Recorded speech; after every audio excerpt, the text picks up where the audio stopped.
In the modern digital age, information is more accessible than ever. Yet, paradoxically, many believe that we are living in an era where mass censorship and controlled media shape the way people perceive reality.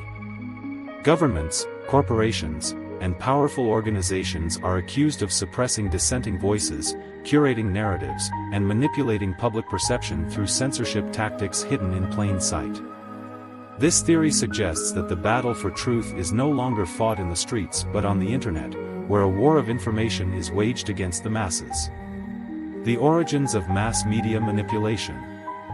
The idea that governments and elites control media is not new. In the early 20th century, propaganda was a widely accepted tool of influence. Figures like Edward Bernays, often referred to as the father of public relations, demonstrated how media could be used to shape public opinion. His book Propaganda, 1928, outlined methods for controlling societal beliefs, arguing that conscious and intelligent manipulation of the masses is a necessary function of a stable government. During World War II, nations used propaganda extensively to control narratives. The U.S. Office of War Information, Nazi Germany's Ministry of Public Enlightenment and Propaganda, and Soviet Russia's extensive state-run media all demonstrated how information could be weaponized. However, the rise of digital media and social networks has brought these tactics into the 21st century, with a level of control that previous regimes could only dream of. Operation Mockingbird, the CIA's grip on journalism. One of the earliest alleged conspiracies involving media control was Operation Mockingbird, a secret CIA program that began in the late 1940s. According to declassified documents, the CIA recruited journalists from major newspapers, magazines, and broadcast networks to push government-friendly narratives and suppress unfavorable reporting. Publications such as the New York Times, Washington Post, Time, and Newsweek were rumored to have been compromised. By the 1970s, this conspiracy came under scrutiny, leading to the Church Committee hearings, which revealed that the U.S. government had infiltrated media organizations.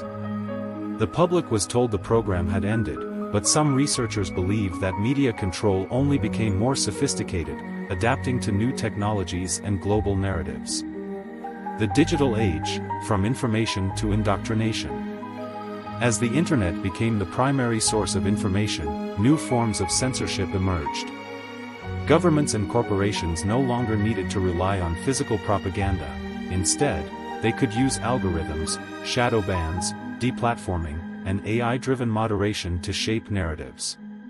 Social media, the modern ministry of truth.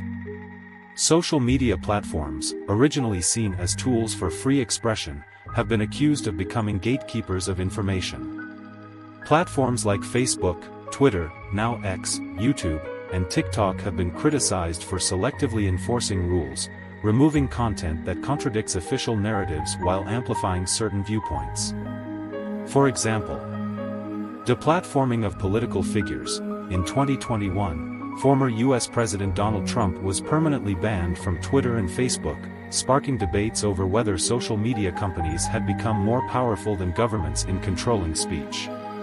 COVID-19 and medical censorship. During the pandemic, discussions about alternative treatments, vaccine skepticism, or theories about the virus's origins were aggressively fact-checked and removed. Many scientists and doctors who questioned mainstream narratives were banned or lost their medical licenses. Election interference. Reports of election-related content suppression, especially regarding emails, hacked documents, or alternative viewpoints on voting integrity, have led to claims that social media companies can influence elections through controlled narratives. Algorithmic manipulation, the silent censorship. Unlike direct bans, algorithmic censorship is invisible and far more effective. If a search engine or social media algorithm prioritizes certain information while burying other viewpoints, users only see what the system wants them to see. Google, for instance, has been accused of ranking results in a way that favors mainstream sources while suppressing independent media. YouTube has also been criticized for demonetizing or suppressing videos discussing controversial topics, effectively limiting their reach. Fact-checking or narrative control.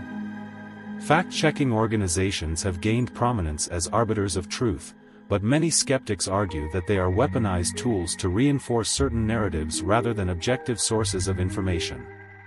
Many fact-checkers receive funding from governments, billionaires, and corporate sponsors, raising concerns about bias. Some corrections have been later reversed, suggesting that what was once deemed misinformation eventually became widely accepted as fact, e.g., lab leak theory of COVID-19. The term misinformation itself has become a tool for suppressing dissenting opinions, even if the discussion is legitimate or requires debate. Corporate influence: who really owns the media? It is often said that a handful of corporations control the vast majority of global media. In the US, over 90% of media is controlled by just 6 conglomerates: Comcast, Disney, AT&T, Warner Brothers, Viacom, CBS, News Corp, Fox, Wall Street Journal, Sony. When a small number of companies own newspapers, TV stations, radio networks, film studios, and social media platforms, the potential for narrative control is immense. This concentration of power means that alternative viewpoints, independent journalism, and dissenting voices are increasingly marginalized. The rise of independent media and the backlash. Despite efforts to control the media landscape, independent journalists, whistleblowers, and alternative media outlets have emerged, exposing corruption and challenging mainstream narratives. Platforms like Substack, Rumble, BitChute, and decentralized networks have given a voice to those who have been silenced elsewhere. However, there has been a growing push to regulate these platforms. Governments and media institutions often label them as misinformation hubs and advocate for stricter controls on alternative news sources. What does the future hold? The future of free speech and independent media is uncertain. The advancement of AI-driven censorship, deepfake technology, and real-time speech moderation suggests that mass censorship may become even more sophisticated. Some believe that a global information monopoly is being created, where corporations and governments work together to dictate reality. Others argue that decentralized platforms and blockchain technology could offer new ways to fight back against censorship. Regardless of which side one believes, one thing is clear: the battle for free speech and truth is far from over. Please remember to like, share, and subscribe for more. Stay informed.